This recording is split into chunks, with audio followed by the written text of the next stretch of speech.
Hello and welcome to another edition of Dycatv with me, Callum. And me, Sonica. It's Friday, 4th April 2014. Coming up in today's show, with only one block left of the academic year, we will be finding out about some amazing work being done by students around the academy. With tensions rising in Ukraine, we'll be looking at the background of this crisis and how it could possibly be resolved. Following the celebrations of Shrove Tuesday and Ash Wednesday, we'll be finding out about the beginning of Lent and what it means for Christians. And we'll be finding out about the Aurora Borealis and Northern Lights, which made an unusual appearance in the UK earlier this week. Stay tuned. Now, if you've been following the news in recent weeks, you'll have noticed the ongoing crisis in Ukraine.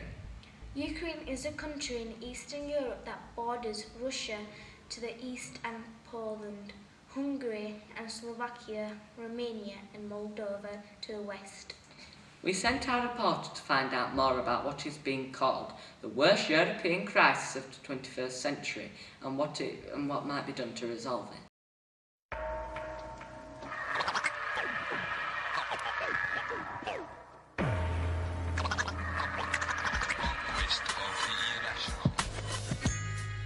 If you've been paying attention to the news in recent weeks, you will have noticed the ongoing crisis in Ukraine.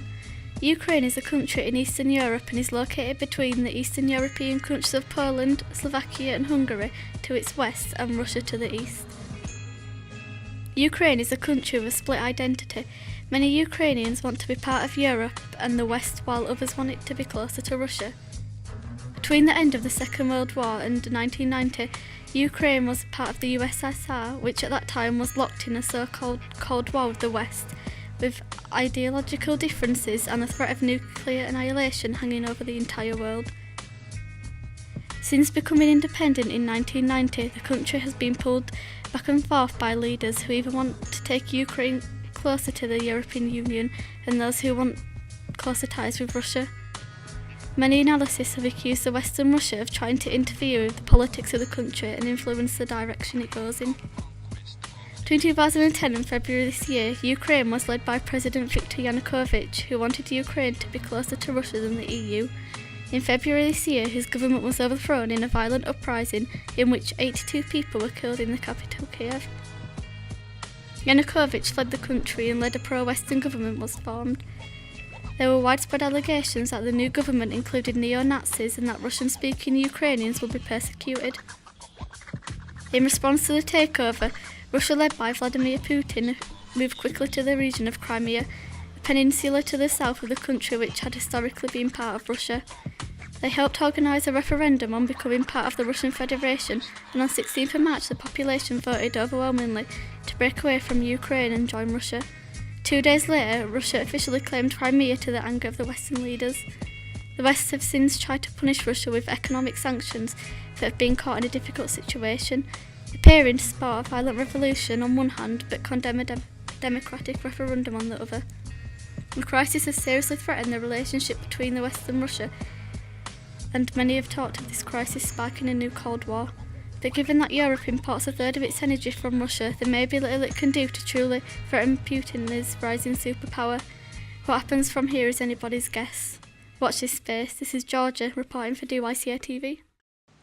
Now it doesn't seem 5 minutes since Christmas, but already many students here at the Academy are looking towards May and the end of the academic year. In fact, there are only 6 working weeks left until the end of the academic year. Now earlier this week it was Shrove Tuesday and Ash Wednesday, which is marked as the beginning of Christian period of Lent. Lent is a season of reflection and preparation before the celebrations of Easter. Let's find out more about Shrove Tuesday and Ash Wednesday.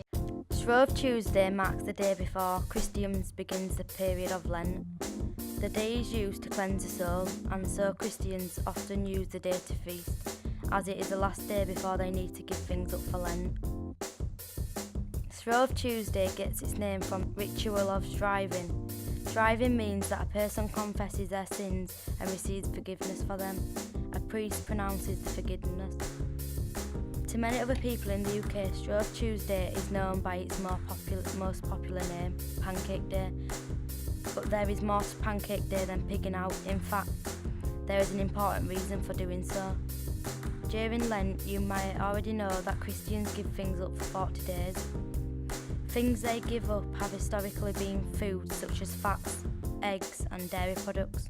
So you can guess that by mixing these ingredients, they were able to use up most of the ingredients they had to give up so that there was no wastage. In France, the name Mardi Gras was given to the day, or Fat Tuesday, as it was the day the people used up the fatty ingredients and feasted. So there you have it, whether you call it Mardi Gras, Pancake Day or Shrove Tuesday, I just hope you didn't eat too much. Ash Wednesday is the beginning of Lent for Western Christian churches. On this day, Roman Catholic churches hold special services at which worshippers are marked with ashes as a symbol of death and sorrow for sin. This service draws on the ancient biblical traditions of covering one's head with ashes, wearing sackcloth and fasting. The use of ashes, which are made by burning palm crosses with the previous Palm Sunday, is very symbolic. The priest often says a passage based on God's sentence of Adam in Genesis 3:19. It reads, "Remember, you are dust, and unto dust you shall return." This is particularly important today, as some people think that they are more powerful than other people or have more wealth. But what they often forget is that everyone will leave this world with nothing. So let's focus on making the right choices in life in order to not only please God, but also to leave this world knowing that we left a positive effect on those we have left behind. I can't wait for Easter. My family regard it as more important than Christmas because it's the time Jesus was resurrected. Speaking of Easter, some of our staff and students are going to be putting on a show that you'll get to see shortly. We sent our reporters to find out how they were getting on. So in a nutshell, what is the Passion? The Passion's something we're doing for the second time. We did it 4 years ago now in the sports hall. It takes over from a whole school assembly, and essentially what it is, it's the Easter story. So it's the last week of Jesus' life, told from the Last Supper up until Jesus' execution, and then we do a little bit of the resurrection. We tell it through a modern context though, so it's not traditional things in Jesus set in set in Jerusalem and all that sort of thing. It's set in Leeds primarily. Last time we did all the filming around Seacroft, whereas this time we decided to widen it out and take it to Kirkstall Abbey to do all the filming shots. And then once we've got all that together, then we take it to the sports hall and we do live sections as well. So it's quite a big operation to do. How have you felt filming for The Passion? I always enjoy filming, so I always enjoy going out on location. We went to Kirkstall Abbey, which I think was a brilliant choice of location. So we went out there with the small number of cast members, got to work with them, got to help them act and got to shoot it in a way that made it look beautiful. And the footage actually that came back, we were really lucky with the weather. And so the photography is actually quite beautiful and I'm happy with it. Really lucky this time. We've had some strong volunteers from Lower Six. Some of the gentlemen there have come together to help us out and taken some of the main parts. So I'm really looking forward to this Friday because I think it's going to be something very different to what we've perhaps done in the past in assemblies. It'll be different faces, it'll be different people doing it. It's people who aren't necessarily, trained performers. They're not trained singers or dancers or actors. They're just students who have said, yeah, I'm going to stand up and do that. And I think that's the thing about I love most about this Passion. Well, as you can see, we're only part of the 12 disciples, but yeah, they're basically Jesus Christ's 12 main men. His boils. And I'll be fine. His boils. I'll be fine being the disciples. It's been a new experience because none of us have really done out like this before, but it's been a good laugh at the same time. So. Felt like we've got a bit closer to each other and everything. It's been good. And what's the most enjoyable thing about being disciples? I think being with your friends, you know, it's a group effort. You're all mates together and you're doing something that you think would be quite scary, you know, getting up in school, but because you're with your friends, it makes it a lot more fun and enjoyable to do. How have you found the experience? Yeah, it's different. Never done this before. Yeah, it's all new to me. Singing, acting. I enjoyed it as well. It's something new to go and do. You just do it because it's different. It's good to laugh actually, but if you find it, if you're shy, don't do it on your own. Get some mates involved in it. They help you through it. It's a lot easier than being on your own. It's a good laugh as well. So yeah, it's all right. This show has given me the most lines I've ever had, and to be able to put those out with my stammer, it's built me up. Now next Monday, Jews around the world will all be celebrating the start of Passover. This 8-day festival celebrates the Jewish exodus from Egypt 3,300 years ago, when the Jewish people, led by Moses, were freed from slavery under the Pharaohs. Let's find out more about this important festival. And then Moses came, and he said, "Let my people go." Pharaoh said, "What do you mean? You're Egyptian? No, I'm Jewish." And then Pharaoh said, No. "Okay, I'm gonna go here." The water turned to blood. Frogs started coming in. Ants, people, chicken pox. Oh, there was also life. Darkness, unlimited homework. And finally, Pharaoh said, "Yes, just take them."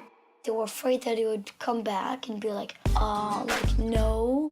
And then Moses would be like, "Oh no, you didn't." "Oh yes, I did." So he just hurried, put some stuff in the oven, And they got this sort of cracker called matzah.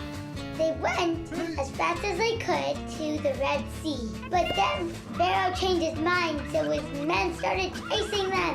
Moses put his staff in the sea and it got into two. And then they went through. But then all the Egyptian army came. And then an alien goes to Earth. I want revenge.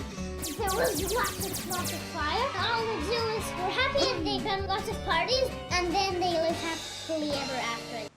We hope and pray that our Jewish friends have a happy and a reflective day. Just time for the thought of the week, and this one is dedicated to students nearing the end of their studies. Mahatma Gandhi said, "Satisfaction lies in the effort, not in the attainment. Full effort is full victory." What Mahatma Gandhi means is that this is not the end result, that it is the most important.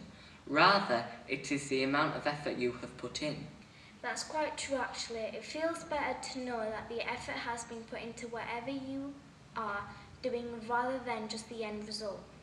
So remember, during the time for revision and coursework completion, always try your absolute best. You never know what could happen. Now before we go, we just have to share some amazing footage captured earlier this block of the Northern Lights, which made a rare appearance in the UK. This spectacular natural light show is usually only seen in the Arctic and Antarctic regions, but many people around this country got an unexpected view of the aurora. That's it for this edition of Dycatv. Enjoy the light show, and I hope you have a successful final block. Goodbye.